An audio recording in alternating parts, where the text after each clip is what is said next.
noches, bienvenidos a Opina Bogotá, el espacio para la opinión y el debate en el Canal Capital. Un saludo muy cordial a toda nuestra audiencia en Bogotá, en Cundinamarca, en las diferentes ciudades del país y fuera de Colombia. 3 temas de alto interés nacional vamos a debatir esta noche con nuestros panelistas. En primer lugar, la Comisión Primera de la Cámara de Representantes acaba de aprobar en primer debate un proyecto que establece que en el caso de Bogotá, el alcalde de la ciudad tenga la posibilidad de ser elegido también en una segunda vuelta, muy similar a lo que ocurre con la elección presidencial.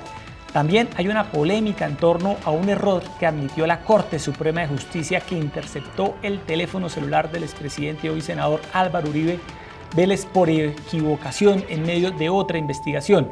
Y finalmente vamos a hablar de la polémica que se ha desatado en torno al ministro de Hacienda, Alberto Carrasquilla, por los famosos bonos Carrasquilla, sobre su participación en una estructuración financiera que buscaba tender redes de alcantarillado y acueducto en 117 municipios del país, y hay una polémica por el papel que él habría jugado en ese plan. Erika Fontalvo, muy buenas noches. Hola Jessy, ¿qué tal? Muy buenas noches para usted, para todas las personas que nos ven a esta hora. Muchas gracias por estar una vez más en este Opina Bogotá.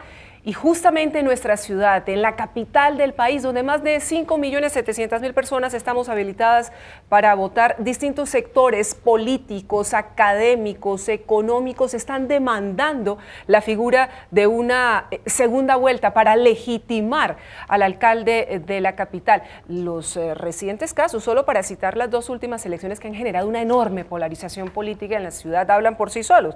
El señor Enrique Peñalosa fue elegido con el 33% de los votos, mientras que el señor Gustavo Petro logró el 32%. Claramente eso genera una situación que afecta la gobernabilidad de estos mandatarios, que requieren un enorme apoyo popular para las decisiones trascendentales que deben tomar en beneficio de la ciudad. Parece que esta vez el proyecto sí va a salir adelante en el legislativo. Así es, Erika, y para hablar sobre este tema y los otros de esta noche, saludamos al concejal Andrés Forero del Centro Democrático. Concejal Forero, buenas noches, bienvenido a Opina Bogotá.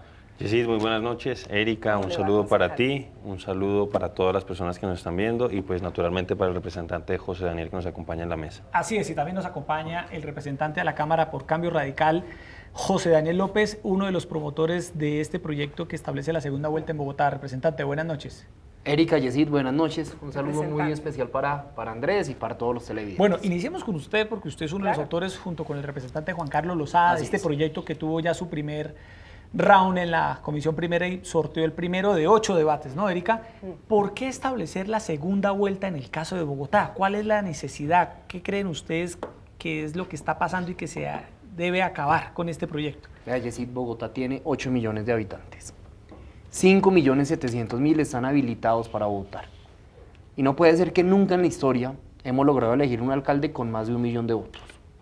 Esto no es un problema de izquierda o de derecha o de centro, es un problema de diseño institucional. Necesitamos contar con alcaldes mayoritarios, la segunda vuelta permitirá eso. Para que no pase lo que tristemente ha pasado en Bogotá en los últimos gobiernos, y es que más se demora un alcalde en llegar que quien perdió la elección en buscar la revocatoria y tener entonces que el alcalde dedicar parte de sus energías y de sus esfuerzos a su defensa política para que no lo tumben, en vez de concentrar toda su atención en resolver los problemas de los bogotanos. Por eso creemos que la segunda vuelta no solamente es perfectamente viable dentro del Congreso, sino que es necesaria para fortalecer la democracia bogotana. Concejal Forero, ¿cuál es la lectura que se hace desde el Cabildo Distrital de este tipo de iniciativas, teniendo en cuenta que ustedes tienen que lidiar a diario en los debates, en el ejercicio de control político, con esa enorme polarización que existe en la ciudad por la falta de representatividad del mandatario de turno? Tú, Erika, planteabas unas cifras al principio bastante elocuentes. Petro llegó al poder con el 32% de los votos. Sí, 723.000 votos exactamente.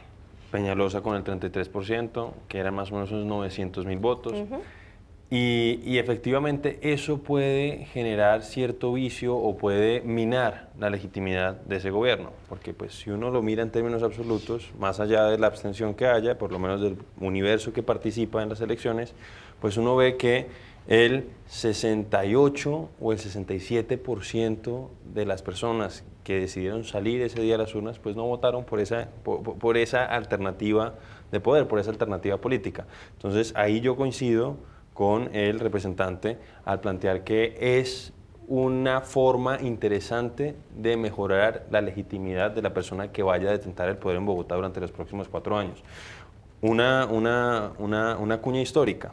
Hoy estamos a 18 de septiembre, que es la fecha, es la fiesta nacional de Chile, y hace poquito pues se celebraba el 11 de septiembre, pues no sé si la palabra sea celebrar, pues se conmemoraba el 11 de septiembre, y en el caso de Chile, que hubo una ruptura institucional a la postre, también sucedió eso, o mejor dicho, el diseño institucional en ese momento permitía que un presidente de la República llegara con el 33% de los votos.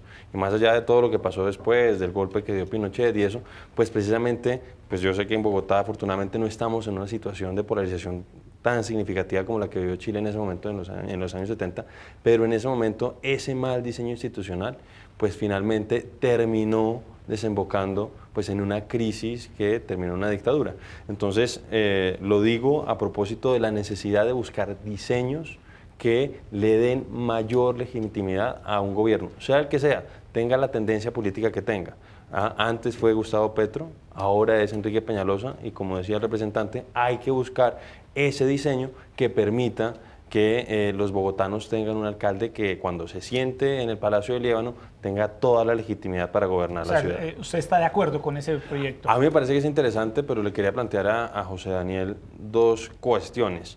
La primera, no sé si alcanzaremos a tener listo el acto legislativo para las próximas elecciones, para las elecciones del próximo año. Ese es el primer tema. Segundo tema, el costo. Y si esto va a evitar, por ejemplo, que se puedan adelantar revocatorias, porque yo pienso que si estamos ganando esa legitimidad, considerando que el periodo de 4 años no es tan largo, creo que pues hay que ver de qué manera mejoramos o endurecemos o hacemos que sean más elevados los requisitos para poder adelantar un ejercicio de revocatoria. Lo digo en Bogotá y además para el resto del país. Vimos, por ejemplo, en Herveo, Tolima, cómo se adelantó un ejercicio de revocatoria que costó una cantidad significativa de recursos y finalmente terminaron votando de un universo de 5.000 personas solamente 17. Entonces sí hay que hacer, y esto también se lo planteó al representante, un ejercicio de revisar el tema de las revocatorias. Sí, José Daniel, bueno, ahí está la pregunta, representante, que plantea el concejal Forero. En el proyecto evidentemente se establece que esto entre para el próximo, para la próxima jornada electoral del próximo año, Erika. ¿Sí se alcanza? Sí se alcanza. Por ley quinta, los proyectos de acto legislativo, o sea, de reforma constitucional, deben tramitarse en 8 debates y máximo en un periodo de 2 semestres seguidos. Este proyecto lo radicamos en julio, de modo que tenemos hasta junio del año entrante para lograrlo sacar adelante, el 20 de junio, fecha en la cual concluye la actual legislatura. Si este proyecto entonces se aprueba el 20 de junio o antes, como es obligado por la Constitución y la ley, no hay otro camino distinto a que entre en vigencia de manera inmediata, porque además entraría en vigencia antes de la inscripción de candidatos a la Alcaldía Mayor de Bogotá, de modo tal que los ciudadanos que se inscriban como candidatos sabrán que existe la regla de la segunda vuelta y no se le estará cambiando la regla de juego a nadie. Pero, representante, no existe el temor de que pueda irse el proyecto al congelador, teniendo en cuenta que ya el gobierno está alistando toda su batería de proyectos legislativos. Ahí viene la reforma a la justicia. Hoy fueron presentados por el propio presidente Iván Duque todas las iniciativas contra la corrupción que le dan viabilidad al mandato ciudadano en la elección del pasado 26 de agosto. ¿No será que eso podría ocurrir teniendo en cuenta que algunos sectores tienen intereses alrededor de la elección al alcalde de Bogotá? Pues siempre está ese riesgo, pero hay 2 indicios que nos permiten ser optimistas. Lo primero, este es el primer proyecto sustancial radicado dentro de este semestre por parte de congresistas y aprobado ya en primer debate. Ningún otro proyecto en el Congreso de relevancia mayor ha logrado superar primer debate hasta ahora, de modo que va picando en punta.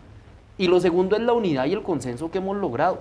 Es que hay, tanto en las autorías del proyecto, en donde hemos liderado Juan Carlos Lozada y yo, pero otros representantes e incluso senadores se han sumado, como en la ponencia mayoritaria, que es favorable y que respalda el proyecto, ahí está. Congresistas del Centro Democrático como Samuel Hoyos, como Eduardo Rodríguez, como José Jaime Uzcategui, como Gabriel Santos.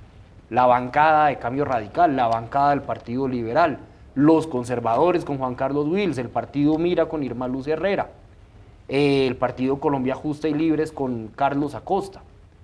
Y en las ponencias aparece también el apoyo de partidos como Colombia Humana, con Ángela María Robledo, como la Alianza Verde, con Juanita Gobertus. Espero no estarme saltando a ningún partido ni a ninguno de los parlamentarios, también el partido de la U.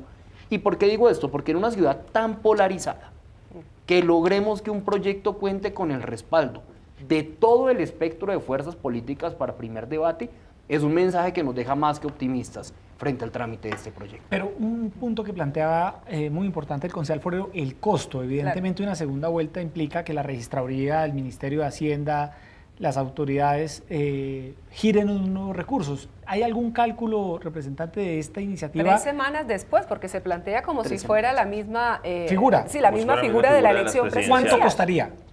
Hay un referente. Le pregunté a la registraduría por medio de un derecho de petición cuánto había costado la segunda vuelta presidencial, porque logísticamente es una elección muy parecida a la segunda vuelta para la alcaldía. Tuvo un costo de 39.000 millones de pesos este año. Eso además hay que llevarlo a valor presente de 2019, implicará un costo seguramente mayor a los 40.000 millones. Pero ese costo puede terminar siendo un ahorro para la nación. Y les explico por qué.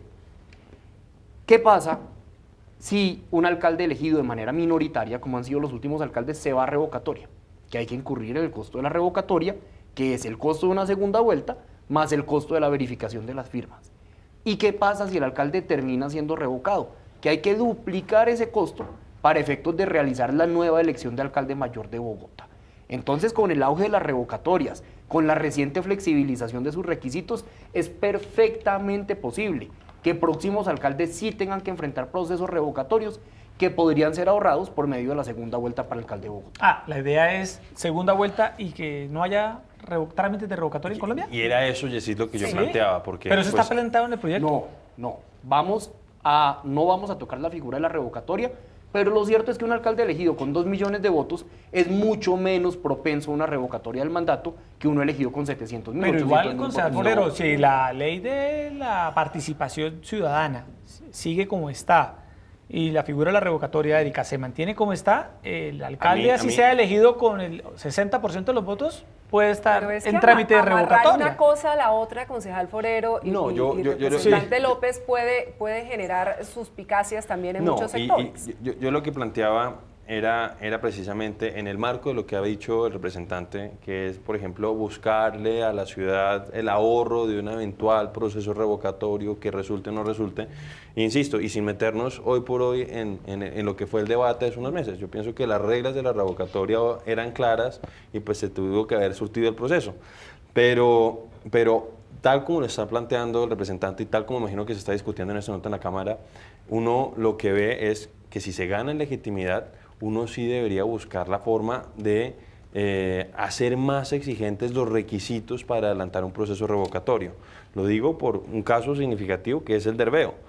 Y me parece que, como decía Yesid, si logramos que haya una votación más alta, pues eso no obsta, o mejor dicho, no resolvemos de fondo ese problema de que el grupo político que pierde eventualmente pues vaya a tratar de hacer ese ejercicio también. Entonces sí pienso que sería interesante en el marco de ese debate ver la posibilidad de que se hagan más exigentes esos requisitos, porque hemos visto que en el país, lamentablemente, a pesar de que ya se aprobó una y ya surtió efecto, hemos visto cómo ese termina siendo un instrumento de revanchismo político de quienes pierden en una justa electoral. En el caso, Erika, también de Bogotá y de las otras ciudades del país, concejal Forero y representante José Daniel López, se hablaba también de unificar los periodos de los alcaldes con el del presidente. ¿Eso en el Congreso en qué está? No, entiendo que el proyecto acaba de ser radicado, va en eso. Eso tendrá un trámite difícil, pero es un proyecto que efectivamente llegará al debate parlamentario. Pero quiero aprovechar para aclarar algo sobre el tema de la revocatoria y de la segunda vuelta. El proyecto de acto legislativo de segunda vuelta presidencial no modifica en modo alguno las condiciones de revocatoria del mandato. Y quiero ser claro en esto porque nos están apoyando sectores que son muy celosos con el actual estado de los requisitos para la revocatoria. Y es verdad que la segunda vuelta no prohibirá futuras revocatorias, pero también es cierto que un alcalde elegido con 2 millones de votos es mucho menos propenso a ser revocado o a ser objeto de un proceso de revocatoria que un alcalde elegido por una minoría, como ha ocurrido hasta ahora en Bogotá. Pero yo sí creo que detrás de todo esto debe haber un ejercicio de conciencia ciudadana, de responsabilidad ciudadana, porque si un candidato no recibe la mitad más uno de los votos, pues se celebraría esa nueva elección. Pero la meta, concejal Forero y representante López, es que los ciudadanos vayan motivados a las urnas. Y los ciudadanos de Bogotá, que son gente muy consciente, lo demostraron en esta primera vuelta, en la segunda vuelta, inicialmente votando por Sergio Fajardo de manera importante, luego por Gustavo Petro, con unas votaciones verdaderamente notables. Los ciudadanos sí se movilizan, pero parecería que no les interesa la votación por alcalde de Bogotá. La abstención es muy alta. Efectivamente, y aquí se redujo a menos del 50% incluso. ¿Cómo lograr, concejal Forero, cómo lograr, representante López, que los ciudadanos en Bogotá sean conscientes y sean responsables con esta elección y se logre mayor número de votos? ¿Cómo generar esa motivación? Pues yo pienso que esos mismos votantes que votaron en las elecciones presidenciales y que salieron también masivamente a participar en la consulta anticorrupción son los que van a votar el próximo año. Yo creo que se ha generado una conciencia, y no solamente esos candidatos que tú dijiste. El presidente Duque sacó una votación altísima aquí en Bogotá, sacó 1.400.000 Me refería votos. a los que sacaron Naturalmente, punteando. pues ganó aquí en Bogotá Gustavo Petro, pero las dos fueron unas votaciones sumamente altas. Y pienso que eso naturalmente responde a un ejercicio de concientización ciudadana que se ha dado progresivamente. Insisto, aquí en Bogotá, para la consulta anticorrupción, salimos a votar más o menos unos 2.600.000 personas, que es una votación, una participación relativamente alta para el país. Entonces creo que necesitamos que haya buenos candidatos de los distintos sectores políticos, y creo que eso va a enganchar, eso va a motivar a las personas a que salgan a votar. Y me parece que ese ejercicio que plantean desde la Cámara de Representantes es interesante, pero insisto en que no sé si van a dar los tiempos, porque eso, por ejemplo, que tú preguntaste, Yesit, y que me parece que es pertinente, a mí me parecería muy complicado que se extendieran los periodos de gobernadores, alcaldes, concejales y diputados mejor dicho, para unificar con el del presidente. Sí, uno lo puede plantear como unificación, ahora, pero pienso que se debería hacer a partir de las próximas elecciones, porque pues hoy por hoy los ciudadanos votaron con un periodo en mente, era de 4 años, y pues cambiar las reglas del juego a mitad de camino, pues sinceramente a mí me parece complejo. Bueno, entremos al segundo tema de la noche, que tiene que ver con un error que está generando toda clase de suspicacias y que admitió la propia Corte Suprema de Justicia en medio de una investigación debido al famoso cartel de la toga en contra del representante de la Cámara, Nilton Córdoba. Se terminó interceptando de manera equivocada el teléfono celular del expresidente y hoy senador precisamente, señor Córdoba, Álvaro ha dicho, Uribe. Yo no di ningún número telefónico. A mí nunca me preguntaron. Sí, entonces, ¿de dónde salió el número del señor Uribe? Y está en el ambiente que parece ser que la interceptación tardó casi un mes, ¿no? 6 semanas. 6 semanas, casi más de un mes. Concejal Forero, iniciemos usted como concejal del Centro Democrático. ¿Qué piensa de esta equivocación de la Corte Suprema con el celular del senador Álvaro Uribe? Pues me parece lamentable en primer lugar. Creo además, complementando lo que decía Erika, lo que dijo hoy el exrepresentante Nilton Córdoba fue que la Corte mentía. Y decía que él, por un lado, no le había entregado el número a la Corte, sino que, y esto también es muy grave, que en teoría cuando él compareció ante la Corte fue en abril, y que las interceptaciones que le habían hecho al presidente Uribe, al senador Álvaro Uribe Vélez, pues se habían adelantado desde marzo. Es decir, hay algo que no está cuadrando y aparentemente la Corte está pues teniendo problemas de comunicación bastante serios. Pero más allá de esos temas puntuales, pues a mí me parece muy grave que a un senador de la República que ha tenido, y creo que eso es... hace parte del ejercicio democrático, que pues uno pueda tener desavenencias con uno de los poderes, digo, que ha tenido unos enfrentamientos en el pasado y en el presente con la Corte, pues ahora la Corte diga que lo ha estado chuzando o que ha estado interceptando sus comunicaciones por error. Eso a mí me parece muy grave, y yo estoy seguro que si eso hubiera ocurrido con cualquier otro senador, con el senador Petro, con el senador Cepeda, con la senadora Angélica Lozano, pues yo me imagino que la justicia en el país tristemente tiene para algunas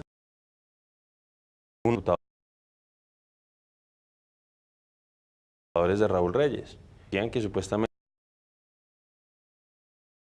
esa información muy valiosa investigaciones relacionadas con los vínculos de ciertos grupos políticos con la entonces guerrilla de las FARC, pues al final terminó en nada. Y ahora vemos que se dicen que se equivocan, hacen esas intervenciones, parece que hay unas mentiras evidentes por parte de la Corte, según ha dicho el exrepresentante Nilton Córdoba, y ahí sí dicen, no, eso no hay ningún problema. Hicimos estas intervenciones en este proceso, pero eso ahora lo pasamos a este otro. Eso me parece que es inaceptable, y yo le digo a las personas que incluso son contrarias, son contradictorias del Centro Democrático, que de verdad asuman objetividad y vean si ellos no pondrían el grito en el cielo si eso hubiera pasado con cualquier otro político. Es que en las últimas horas, Yesid y concejal Forero y representante López, ha dicho el presidente de la Corte Suprema, el magistrado Barceló, José Luis Barceló, que la prueba no es ilegal, que la prueba está, o la intervención se hizo de manera legal, pero que quedará en manos de los magistrados si utilizan esa información que obtuvieron a través de esas interceptaciones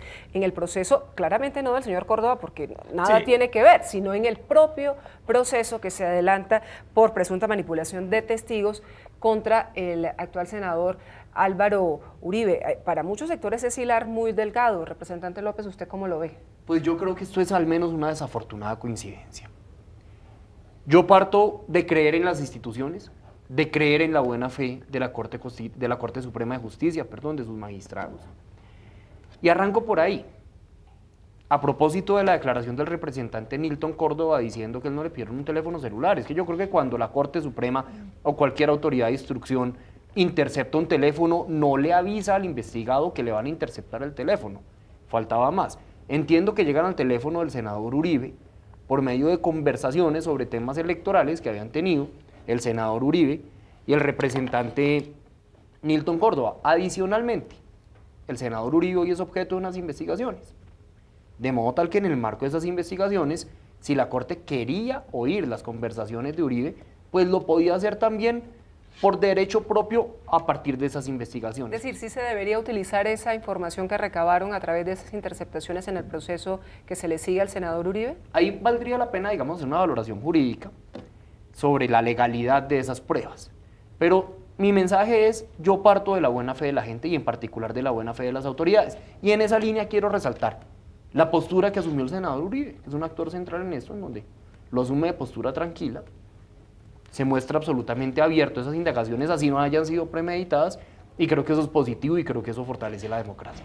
Sí, el expresidente, hoy senador Álvaro Uribe, decía en su cuenta en Twitter el pasado 14 de septiembre, hablé con un parlamentario con quien no tengo contacto, lo hice porque me escribió y quería apoyar a nuestro candidato presidencial. Sobre el parlamentario de una investigación y entonces me empezaron a interceptar como que yo fuera el parlamentario. En el Centro Democrático esto ha dejado un muy mal sabor porque la suspicacia que usted dice que es una desafortunada, una infortunada coincidencia, pues suscita el debate de si, como dicen algunas personas del Centro Democrático, Erika, Uribe cuenta o no con garantías en estos procesos y más cuando afronta uno.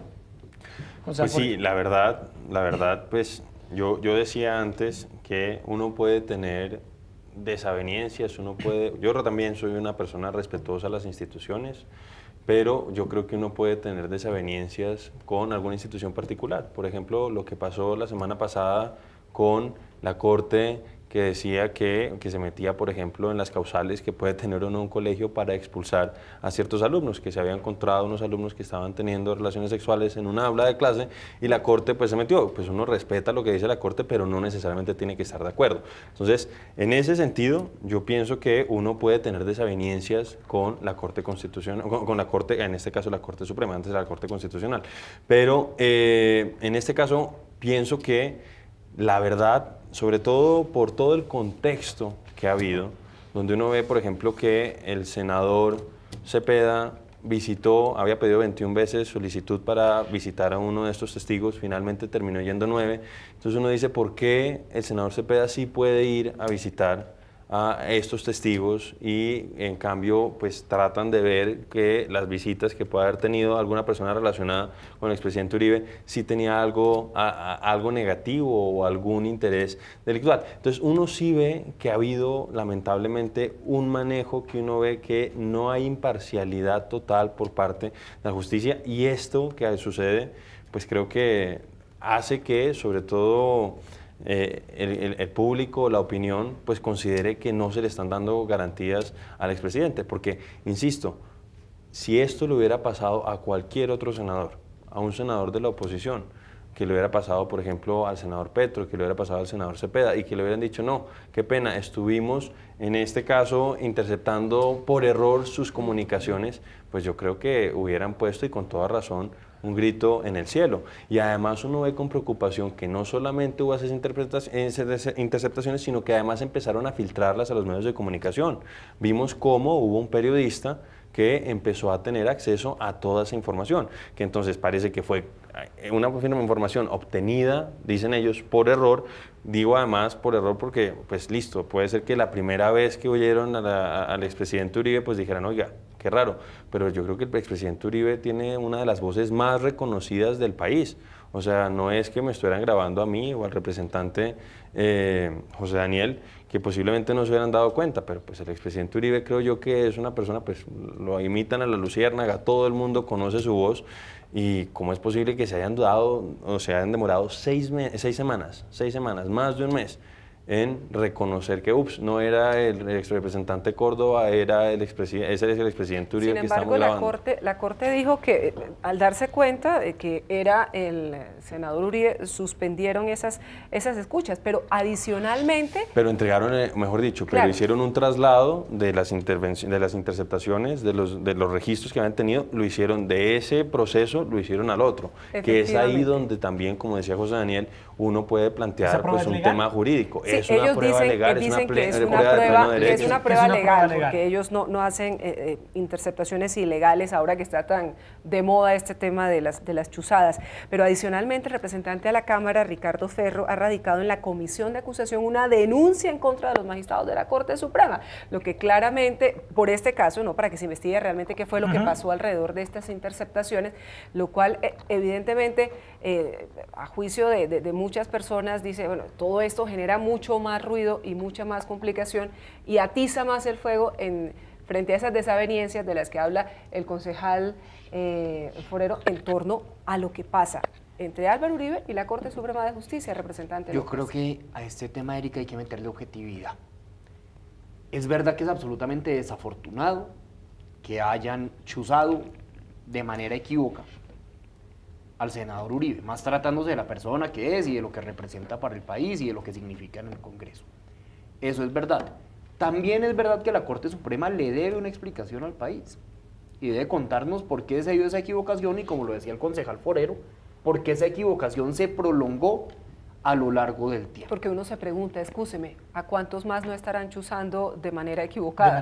De acuerdo. Claro, decía, la explicación era porque el número aparecía en las llamadas. No, es que ahí además las explicaciones no han sido contundentes, insisto, y ahora se genera ese manto de duda, y no son mis palabras, son las palabras del exrepresentante. Él dice que la Corte está mintiendo. ¿Por qué? Porque él dice que, en primer lugar, cuando dio el número de contacto, porque lo que está diciendo la Corte es que supuestamente Nilton Córdoba le había dado a la Corte el número del expresidente Uribe como número de contacto.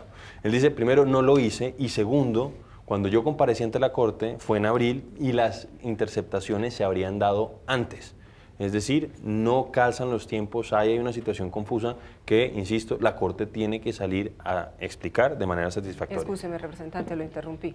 No, está bien.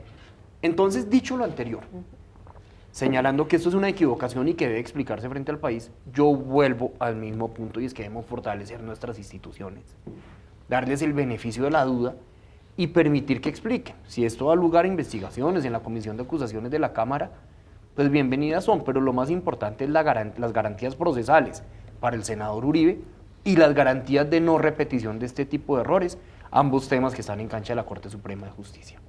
¿No hay fecha todavía para que comparezca ante la Corte? Para la indagatoria, no, pues se supone que iba a darse a principios de este mes, sí señora, iba a ser en teoría el 3, pero finalmente la postergaron. Creo que además en este momento están haciendo pues un proceso de selección de nuevos magistrados, y pues con todo este ruido, Yo, reconociendo que uno tiene que velar, como decía el representante, por el fortalecimiento institucional del país, pues eso no hace que uno no pueda tener críticas ante ciertos fallos, el contenido de ciertos fallos y ante la forma de proceder de determinados organismos. Y aquí yo le digo a la gente, como decía Erika, que se pongan, más allá de las diferencias que puedan tener con el hoy senador y con el expresidente Uribe, que se pongan en sus zapatos. Si les parece que ellos se sentirían cómodos con que por error los grabaran y los interceptaran. Él, como decía José Daniel, valientemente salió a decir que mire, yo no tengo ningún problema, si ustedes quieren, hagan públicas todas las interceptaciones que ustedes me grabaron, pero más allá de esa posición personal del presidente, yo pienso que en términos institucionales, pues uno sí no puede darle validez a unas pruebas que han sido recabadas de una manera, no diré ilegal, pero sí irregular.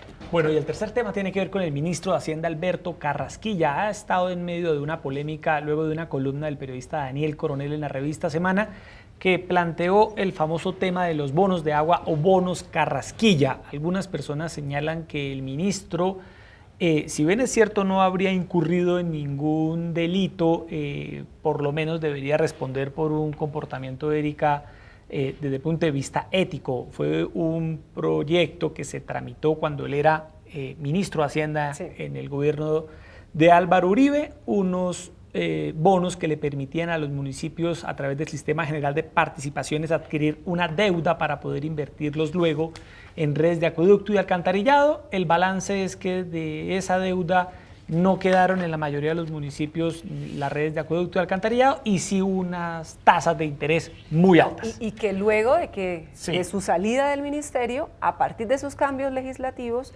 él monta un negocio, que es supuestamente lo que se conoce como bonos de agua, que lleva a esos 117 municipios a comprometer una cantidad de recursos que en muchos casos, yo creo que en el 85-90% todavía están pagando y las obras nunca se ejecutaron. Claramente, Carrasquilla no tiene la culpa de que las obras no se hayan ejecutado en esas regiones, pero detrás de ese tema sí hay serios cuestionamientos en torno a la forma de obrar del hoy nuevamente ministro de Hacienda, el señor Carrasquilla. Sí, hay diferentes posturas. Una editorial del Tiempo lo respaldaba, la revista Semana, un artículo decía que las aseveraciones en contra de Carrasquilla eran exageradas, pero están las columnas de Daniel Coronel y de otros columnistas y periodistas que ponen en entredicho su proceder. Concejal Forero, para el Centro Democrático, para el gobierno de Iván Duque, ¿qué representa esto que está ocurriendo en torno al ministro Carrasquilla?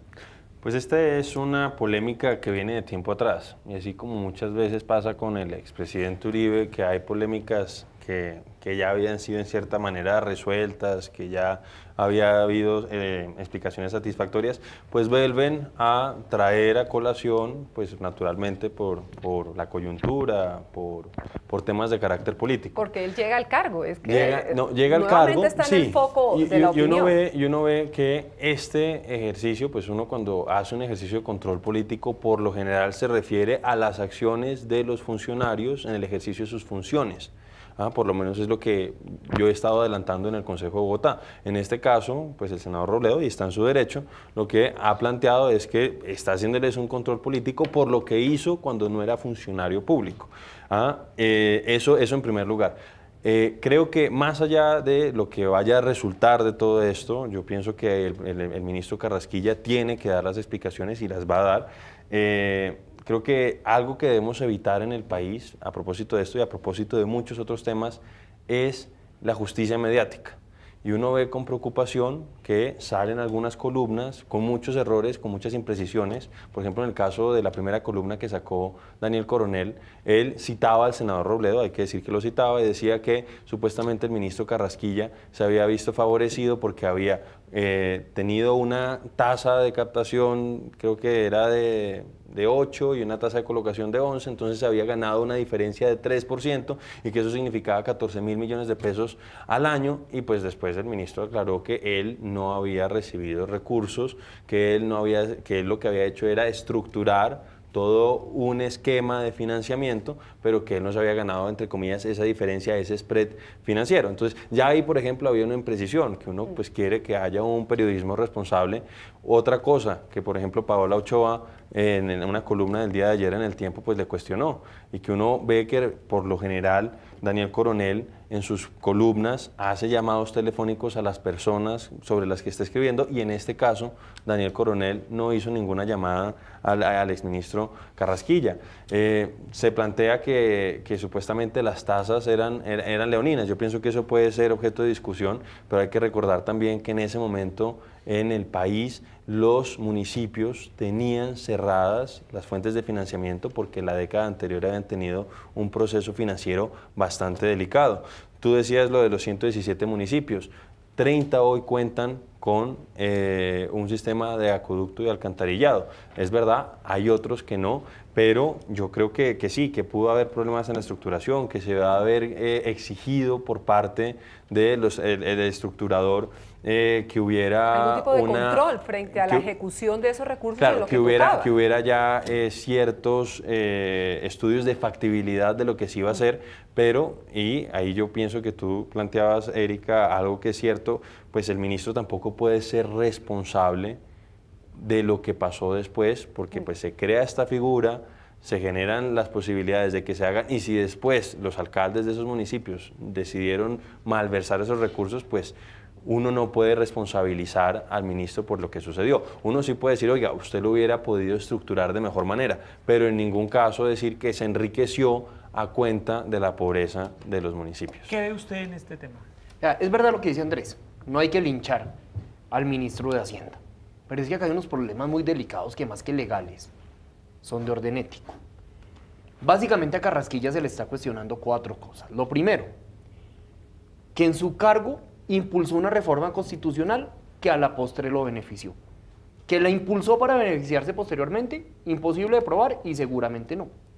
Él Pero dice que no. ahí hay un primer punto y es... que radicó el proyecto de acto legislativo de reforma al Sistema General de Participación, pero que solo asistió a 4 de los 8 debates, y que luego esa norma se reglamentó un año después de su salida de la cartera, cuando estaba Oscar Iván Zuluaga pero el acto como ministro. Pero el acto legislativo sí posibilitó esto. Que lo haya hecho con dolo, seguramente no. No, pero yo creo que es importante lo que decía Erika, José Daniel. O sea, él sale de la cartera antes de que se aprobara ese acto legislativo. Pero sí es autor del mismo. ¿Cómo? No, él inicialmente sí hace parte del gabinete del expresidente Uribe, se presenta, pero lo que dice Erika me parece que es muy importante, él se retira. Si realmente le hubiera estado tan interesado en haber hecho un negocio con ese acto legislativo, pues no se hubiera ido de la cartera hasta haberlo aprobado. Él se retira del despacho, se retira de su cargo.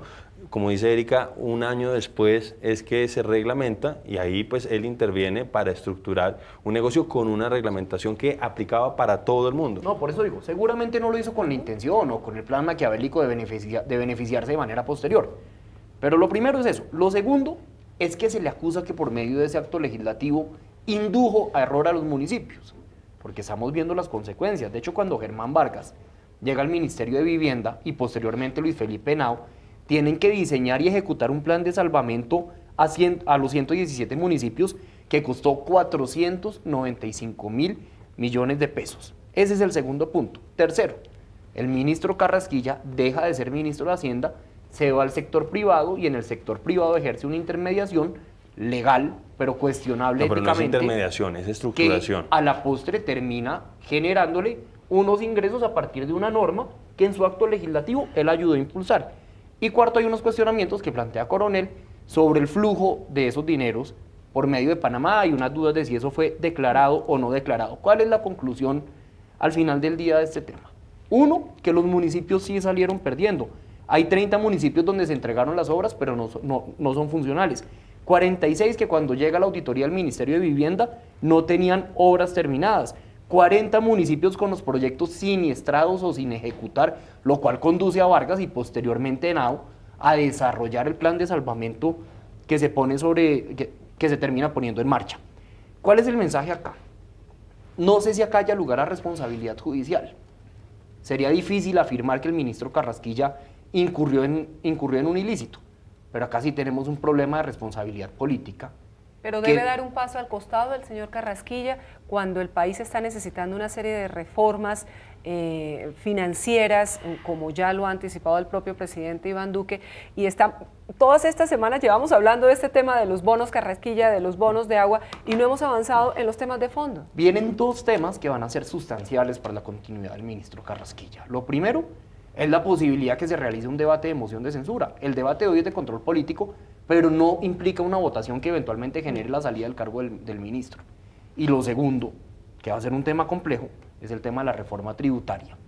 Y es la autoridad moral del ministro, la capacidad política para impulsar dentro de un Congreso donde el presidente Duque no tiene mayorías y adicionalmente ha ganado credibilidad con un discurso anticorrupción supremamente fuerte, de impulsar una reforma impopular con unos puntos muy difíciles como el de la introducción del IVA en la canasta familiar por medio de un ministro de Hacienda que no podemos juzgar, pero que sí, fruto de esto, sale completamente cuestionable. Pues a propósito de eso, Erika, yo quisiera plantear lo siguiente. La reforma tributaria todavía no sabemos cuál va a ser su contenido. El presidente Duque ha sido muy claro en que no va a afectar a la clase media. Eso lo dijo él durante... No, pero se lo decía al representante. Pero el ministro, que decía, el ministro sí ha hablado de IVA a la canasta familiar. El que ejerce el poder, el que manda, termina siendo el presidente. Y el presidente ha sido claro. Yo entiendo que pues el gobierno de Juan Manuel Santos con Germán Vargas Lleras pues desfinanciaron al país, dejaron un presupuesto completamente desfinanciado, 25 billones de pesos de desfinanciamiento para este año.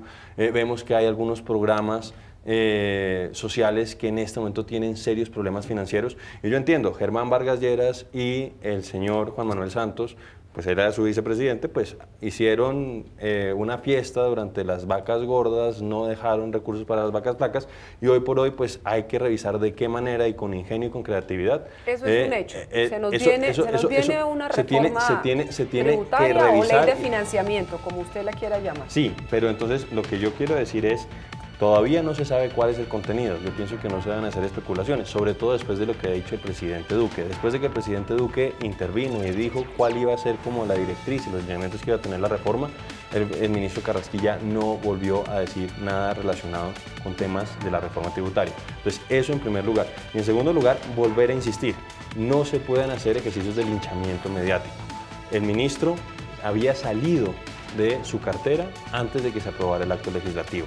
Sí pudo haber una mejor estructuración de esos bonos agua, eso es posible, pero no creo que por eso uno pueda responsabilizarlo de que los alcaldes y las autoridades territoriales pues lamentablemente no hayan sacado avante esos procesos. Y creo yo que es importante hacer esas precisiones de que él no fue, José Daniel, él no fue un intermediario, él fue un estructurador, que es algo muy diferente. ¿Y por eso le pagaron?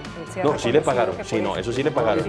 No, yo no estoy diciendo que había hecho ad honorem, pero es diferente y es precisamente el error y la imprecisión en el que caía tanto Daniel Coronel citando como el senador Robledo diciendo que supuestamente él se había ganado ese 3% de diferencia en las tasas. Va a ser difícil para el ministro Carrasquilla, por lo menos políticamente, darle trámite a la reforma tributaria que prepara el gobierno Duque en el Congreso. Concejal Forero, ¿ve usted de pronto políticamente algo de riesgo para el ministro Carrasquilla? Porque va a ser un tema que se lo estarán recordando permanentemente. Pues posiblemente lo estarán recordando y yo pienso que uno como figura pública tiene que aprender a vivir con eso, pero yo creo que cualquier reforma tributaria es difícil.